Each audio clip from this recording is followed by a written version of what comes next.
अस्सलाम वालेकुम students. Nuclear physics course series के लेक्चर 2 में आप सबको खुशामदीद। आज के सेशन में हम न्यूक्लियर स्पिन और मैग्नेटिक डाइपोल मोमेंट के कॉन्सेप्ट को एक्सप्लोर करने वाले हैं। पिछले लेक्चर में हमने न्यूक्लियस के साइज और मास जैसी बुनियादी चीजों पर बात की थी। लेकिन एक सवाल उठता है, क्या न्यूक्लियस में इसके अलावा भी कुछ है, कोई और राज? तो जवाब है बिल्कुल है।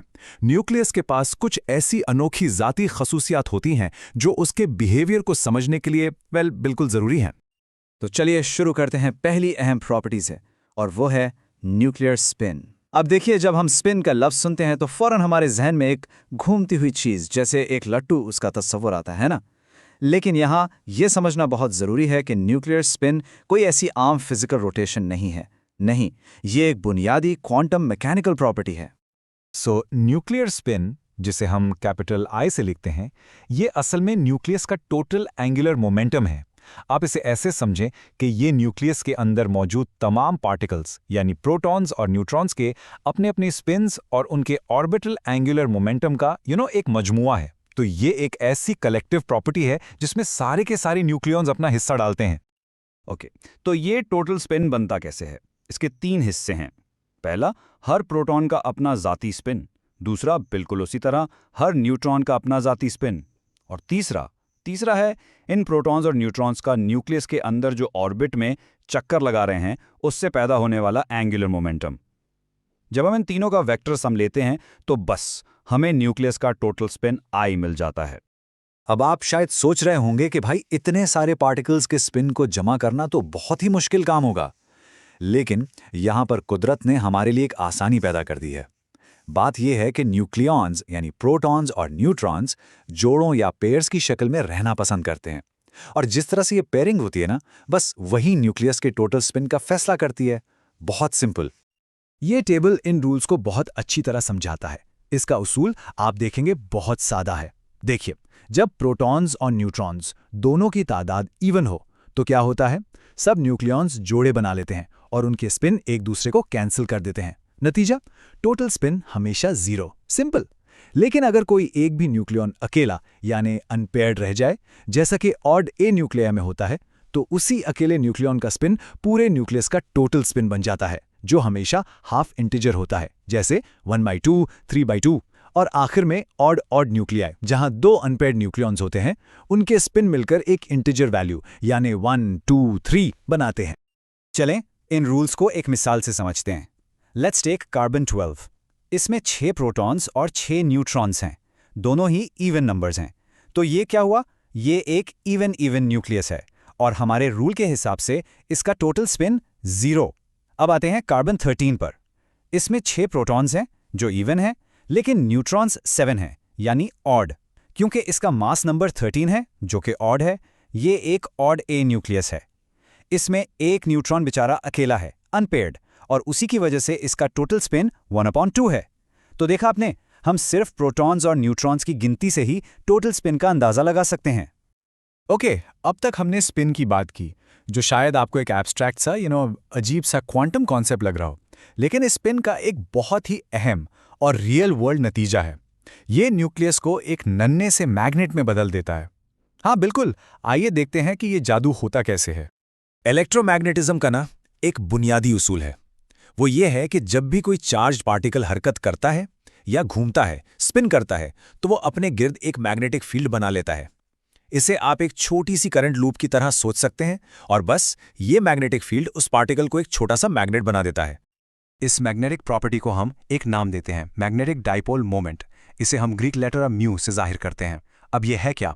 ये असल में न्यूक्लियस के मैग्नेटिक फील्ड की ताकत और उसकी डायरेक्शन का पैमाना है। यही वो खसूसियत है जो तय करती है कि न्यूक्लियस किसी बाहर से लगाए गए मैग्नेटिक फील्ड से कैसे रिएक्ट करेगा। बेसिकली न्यूक्लियस एक माइक्रोस्कोपिक कंपास की सुई की तरह बिहेव करना शुरू कर देता है। तो सवाल यह है कि इस मैग्नेटिक मोमेंट का सोर्स क्या है? प्रोटॉन्स तो बिल्कुल वाज़ेह तौर पे कंट्रीब्यूट करते हैं, क्योंकि उन पर पॉजिटिव चार्ज है और वो स्पिन भी कर रहे हैं। सिंपल। लेकिन, और ये हैरान करने वाली बात है, कि न्यूट्रॉन्स भी कंट्रीब्यूट करते हैं। अब आप सोचेंगे न्यूट्रॉन तो न्यूट्रल है, तो वो कैसे मैग्नेटिक मोमेंट पैदा कर सकता है? इसका जवाब छुपा है उनके इंटरनल स्ट्रक्चर में।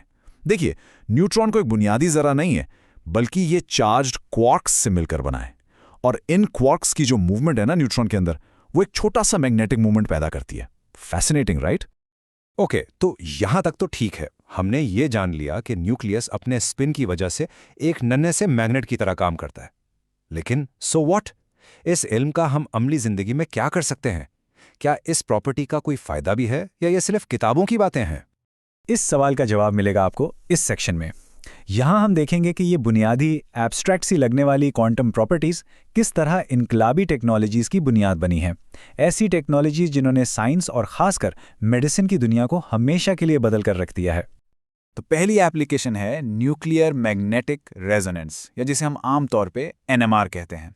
इस टेक्निक में होता क्या है, हम किसी मटेरियल के सैंपल को एक बहुत ही ताकतवर मैग्नेटिक फील्ड में रखते हैं। इससे सैंपल के अंदर जो न्यूक्लियाई हैं उनके मैग्नेटिक मोमेंट्स एक लाइन में, एक खास सिम्थ में अलाइन हो जाते हैं। फिर हम उन पर रेडियो वेव्स डालते हैं ताकि उन्हें थोड़ा सा डिस्टर्ब कर सकें, और फिर हम उनके रिस्पॉन्स को मेजर करते हैं। ये रिस्पॉन्स हर मॉलिक्यूल के लिए यूनिक होता है, एक फिंगरप्रिंट की तरह। इसीलिए NMR केमिस्ट्री में मॉलिक्यूलर स्ट्रक्चर मालूम करने के लिए एक एब्सोल्युटली इसेंशियल टूल है। एब NMR के इन्हीं उसूलों पर मॉडर्न मेडिसिन की एक सबसे अहम डायग्नोस्टिक टेक्निक MRI यानी मैग्नेटिक रेजोनेंस इमेजिंग बनी है। MRI बिल्कुल NMR की तरह काम करती है, लेकिन ये खास तौर पर हमारे जिस्म में जो पानी है उसके मॉलिक्यूल्स के अंदर हाइड्रोजन प्रोटॉन्स को टारगेट करती है। क्योंकि हमारे जिस्म के मुख्तलिफ टिश्यूज जैसे हड्डियां, मसल्स, दिमाग, इन सब में पानी की मिकदार अलग अलग होती है। MRI इनकी इतनी डिटेल में तस्वीर बना सकता है कि हम हैरान रह जाते हैं। ये बीमारी की तशखीस का एक ज़बरदस्त और नॉन इन्वेजिव यानी बगैर जिस्म को काटे एक बेहतरीन जरिया है। एक और थोड़ी सी एडवांस्ड एप्लीकेशन फिजिक्स में है जिसे हाइपरफाइन स्प्लिटिंग कहते हैं। होता यह है कि न्यूक्लियस का छोटा सा मैग्नेटिक फील्ड अपने गिर्द घूमने वाले इलेक्ट्रॉन्स के मैग्नेटिक फील्ड से इंटरैक्ट करता है।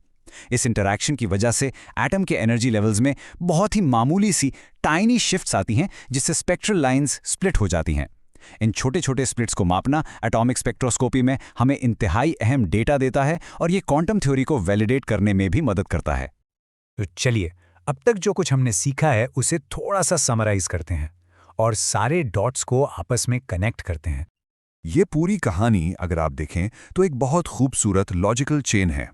ये शुरू कहाँ से होती है? नंबर 1, न्यूक्लियॉन्स जो कि स्पिन रखते हैं। फिर नंबर 2, ये इंडिविजुअल स्पिन्स मिलकर न्यूक्लियस को एक टोटल स्पिन आई देते हैं। इसके बाद नंबर 3, इस स्पिन और चार्ज की वजह से एक न्यूक्लियर मैग्नेटिक मोमेंट म्यू पैदा होता है जो न्यूक्लियस को एक छोटा सा मैग्नेट बना देता है। और आखिर में नंबर 4, हम इसी मैग्नेटिक मोमेंट को बाहर से फील्ड्स लगाकर मैनिपुलेट करते हैं और उससे MRI जैसी लाइफ सेविंग टेक्नोलॉजीज बनाते हैं। देखा आपने, क्वांटम फिजिक्स से मेडिकल टेक्नोलॉजी तक का एक शानदार सफर। अब इस सेशन के इख्तिताम पर मैं आपके लिए एक सवाल छोड़ना चाहता हूं।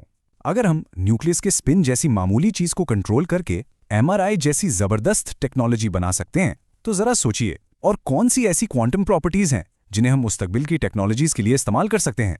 क्वांटम कंप्यूटिंग है, क्वांटम सेंसेस हैं, इम्कानात लामहदूद हैं। इस पर जरूर सोचिएगा। अगले लेक्चर में मुलाकात होगी।